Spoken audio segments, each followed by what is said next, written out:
This satellite television station broadcasts 24 hours a day. It has the latest in technology and even has a website on the internet.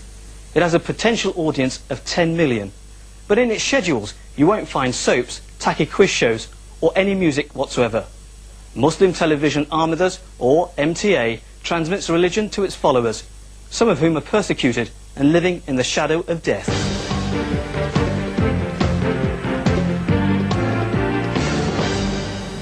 This building in suburban Putney, South London, is the unlikely setting for one of Britain's least known TV channels.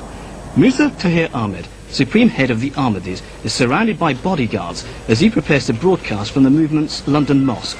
He was forced to leave Pakistan in 1994, claiming he faced continued religious persecution.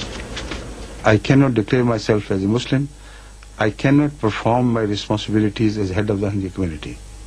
The Ahmadi movement was formed just over 100 years ago by Mirza Ghulam Ahmed. His followers believe he was the promised Messiah and a prophet, but this is a claim considered blasphemous by mainstream Muslims.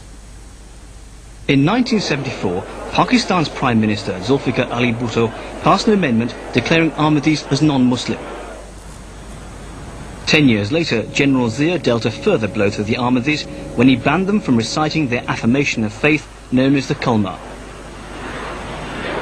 Today, Ahmadis in Pakistan who practice their faith in public face not just 3 years in jail, but a possible death sentence for blasphemy. In a bid to communicate with 4 million or so Ahmadis that remain in Pakistan and 6 million others scattered across the world, the movement set up MTA, Muslim Television Ahmadi. Broadcasting just 3 hours a day when it began in 1994, today the station transmits round the clock, right across the globe. While in Pakistan, it was impossible for me to keep my relationship with Ahmadis of Pakistan alive. So there had to be something where we could bridge that gap. This MTA has done that. So much so that beyond our imagination, it has provided me also the opportunity to reach other non-Ahmadi homes, even the mullahs' homes.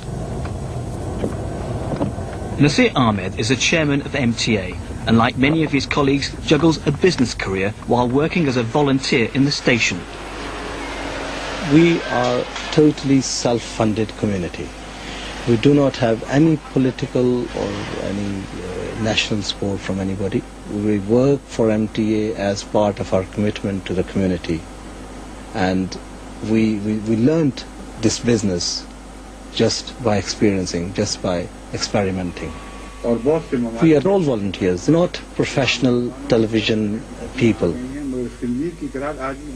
According to the true teachings of Islam, woman has got the same status as a man in the society. So that's how they are treated within our community.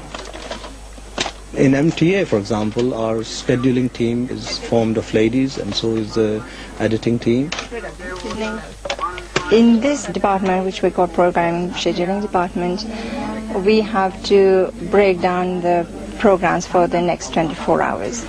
We do have to be flexible all the time because we are all voluntary workers here.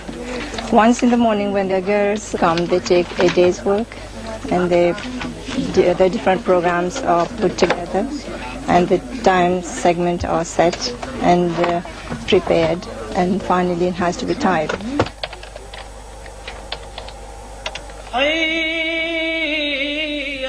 The Friday sermon in South London gives Ahmadis the opportunity to convey their message throughout the world. It's being transmitted live into the homes of Ahmadis as far afield as Indonesia, Canada, Pakistan and Africa. For those who don't understand Urdu, a team of volunteers translates the sermon into a number of different languages. Then the stains that you have, they will be removed from your person, because ills and goodness, they do not grow together. Righteousness.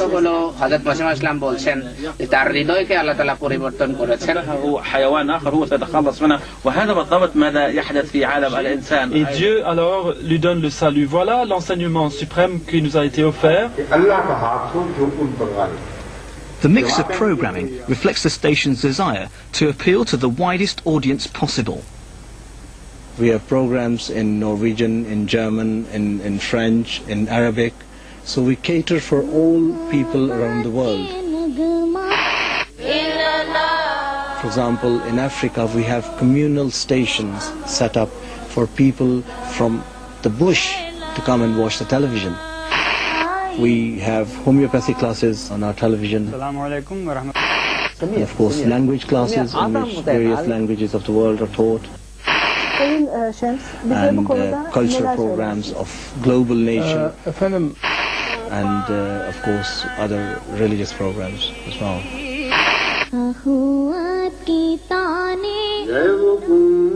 Now we have reached that stage of a momentum which I'm sure cannot be stopped by any part of the world. My message, it has to be love, and love for all, and hatred for none. This is our motto. So thanks to MTA, now I'm everywhere, not only in Pakistan, but also throughout the world. The problem for Sunni and Shia Muslims in Pakistan and elsewhere who regard the Ahmadis as heretics is that, short of destroying the satellite, they cannot stop these bolts from the blue.